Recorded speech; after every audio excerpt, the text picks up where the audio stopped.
نو صحابه په خپل نه دي راغلي بلکې الله رب العزت خوښ کړي دي د صحابو ټولګي دا الله رب العزت خوښ کړي دي په دغه صحابو کې یو صحابي دی ابو سفیان رضی الله تعالی عنہ څوک ابو سفیان رضی الله تعالی عنہ دا یو صحابي دا هغه صحابي دی دا سردار دی دا اسلام خلاف د دنیا کوششونه کړي د بدر واقعه هم د وجه نه راغلی و د بدر واقعه د ابو سفیان د قافلې د وجه نه راغلی و د ابو سفیان قافله روانه و د شام نه واپس راتله او د دنیا مال دولت وځه او په پوره قافله باندې تقریبا 140 کسان پیرادارو نبی علیہ الصلوۃ والسلام د جاسوسانو وی قافله را روانه ده ماشاءالله خمال دولت وسره ډیر او موږ د کورون نه راوستي د بچو نه جدا کړیو د خزو نه جدا کړیو د خاندانونو نه جدا کړیو را شړلیو مدینې ته چې حمله پیو او 40 کسان موږ ته سوي نبی علیہ الصلوۃ والسلام 313 کسان واغسته نو دا ابو سفیان دومره خيار او زیرک سړیو د التا د اوخو د پچو اندازه ولګوله چې دا علاقه دا سیدا چې بدی کې خطر ده فوراً پیغام ولېګو مکې ته او بای کې ابو جهل لشکر تیار کو جنگی لشکر چې موږ زو نن د مسلمانانو بیخ بنیاد وباسو پریدوی نه یو کس پکې مروغ نه پرید او د هغه ځګینه را روان شو دا هغه ابو سفیان د قافله بچ کړه او بالکل صحیح سلامت خپل علاقې ته ورسول په دې جنگ کې ابو جهل مردار شو او د هغه سره او یا کسان مرداران شو او یا کسان پکې قیدیان شو او باقي وتښتېدل دا ابو سفیان د ابو جهل نه بعد د سرداری شروع کړه او په د احد په مقام کې د نبی علیه الصلاۃ والسلام او صحابو سره مقابله وکړه او داسې خطرناکه مقابله وشوه چې د نبی علیه الصلاۃ والسلام غاښونه مبارک پکې شهیدان شو مخ مبارک پکې زخمی شو او ډېر صحابه پکې شهیدان شو دا هغه ابو سفیان د فتح مکې په موقع باندې د اسلام راوړ د دې ابو سفیان یو زوی حضرت امیر معاویه رضی الله تعالی عنہ حضرت امیر معاویه رضی الله تعالی عنہ دا د نبی علیہ الصلوۃ والسلام ډیر نږدې صحابي دی او دا شرف او اعزاز وته حاصل دی چې پلارم مسلمان دی او دیم مسلمان او د نبی علیہ الصلوۃ والسلام د خاندان نه دی قریشی دی د قریشو نه نبی علیہ الصلوۃ والسلام چې د نبوت بعثت شو نبی علیہ الصلوۃ والسلام ته د نبوت د مرتبه میلاو شو د دینه 15 کاله مخکې دی پیدا شو 15 کاله مخکې دی پیدا شو حضرت امیر معاویه رضی الله تعالی عنہ چې کله ورکوټ یو نو پلاری چونکی سردارو نو سردار سړی په سردارې پويږي هر سړی په سردارې نه پوي او ګران کار دی مشري کول نو د پلار به چې دی ولیدو نو دته به وی وستا د اثر چې کم دی د اثر دی دا د سردارې سر دی موري وا هندا غزنانه وا چې د نبی علیہ الصلوۃ والسلام د ترا سینې سریلی وا او زړه تر اوسته او باغې چکونه لګولې دې زویو الله ود اسلام دولت نصیب کو الله رب العزت خو هوا څومره مخالفت او بیا څومره محبت دې مور به وته وي وتا بس صرف او صرف د خپل قبيله سردار نه بلکې تبع د پوره دنیا سردار دی به وته مور د مور خپل په تربيت باندې ډېر توجه ورکړه ځینې مور خپل ډېر خوخياري د ماشوم په تعلیم او تربيت باندې ډېر توجه ورکړي الله تعالی دې لوی سړی جوړ کړي قابل سړی دې جوړ کړي الله په عربو کې عموما د لیکلو لوستلو فضا نه و ماحول نه نو دا حضرت امیر معاویه رضی الله تعالی عنہ هغه هستو کې دی چې دا لیکل لوستل پیژاندل دې پوهېدو په هغې کې مهارت ډېر زیات و په لیکل لوستلو اوس د امیر معاویه رضی الله تعالی عنہ د چې نبی علیه الصلاۃ والسلام لیدلی دی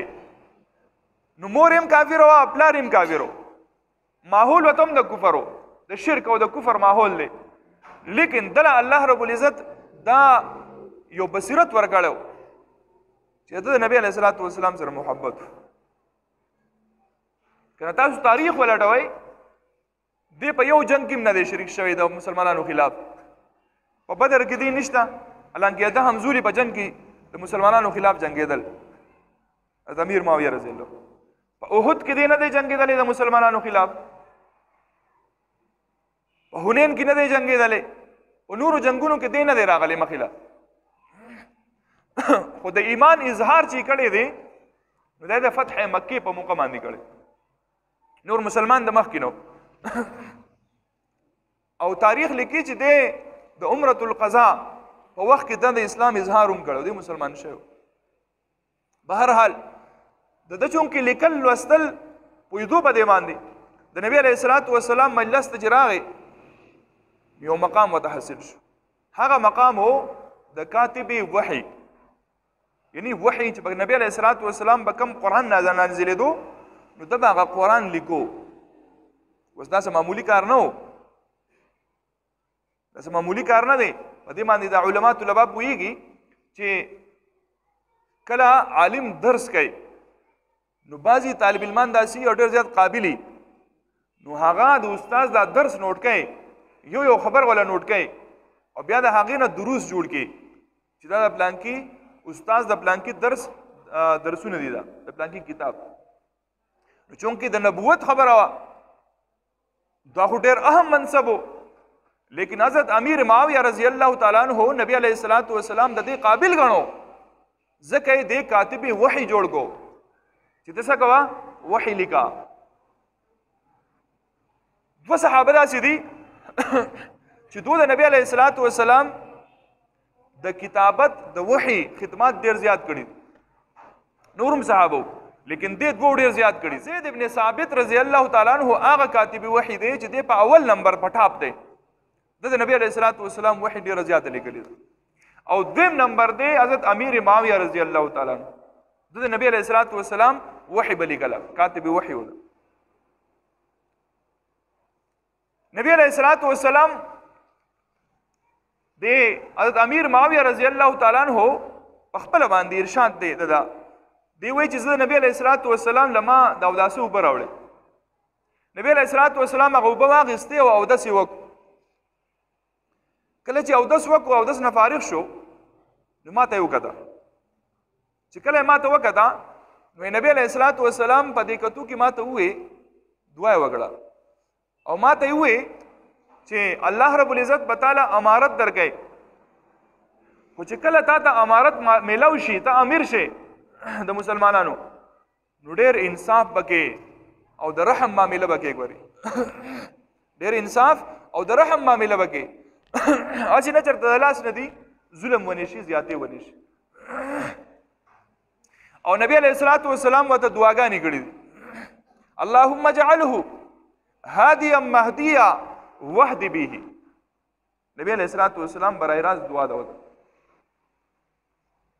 اے الله اللهم اجعله، اے الله دې وګرځې هادیا هدایت یافتہ، مهدیا هدایت ورکوونکې، وحد به او د په لاس باندې خلکو ته هدایت نصیب کې. نبی علیه الصلاۃ والسلام دومره مبالغه کړې ده په هدایت. نبی علیه الصلاۃ والسلام فرمایل چې یو غزوه به کېږي او دا غزوة البحر په سمندر باندې با د پاسه جنگي.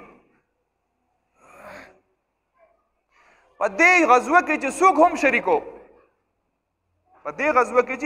شریکو دغه الله رب العزت بخلې دی. په دې غزوه کې چې څوک هم شریکو الله تعالی بخلې دی.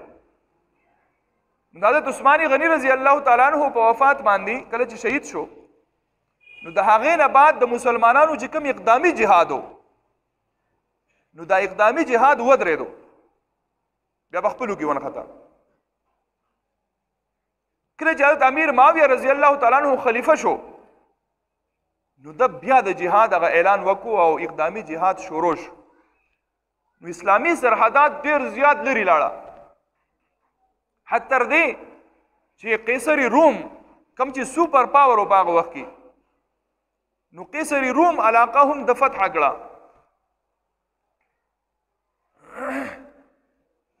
او دا هغه سړی دی چې اولنۍ اسلامی بیړه په سمندر باندې بیړه جګمي نو دا اولنۍ ایجاد کوونکی امیر معاویه رضی الله تعالی عنہ نو دا هغه جهاد وکړو کوم چې نبی علیه الصلاۃ والسلام ارشاد فرمایل هغه قسطنطینیه دا هغه کوم جهاد چې په دې کې سمندري بیړه استعمال شوی و نو دا استعمالون کې کس چا په حکم چې شوی حضرت امیر معاویه رضی الله تعالی عنہ او نبی علیه الصلاۃ والسلام د دوه بارک فرمایلیو چې دا بخلی شوی دي څوک چې په دغه جهاد کې شرکت وکړي دومره لوی هستی ده حضرت امیر معاویه رضی الله تعالی عنہ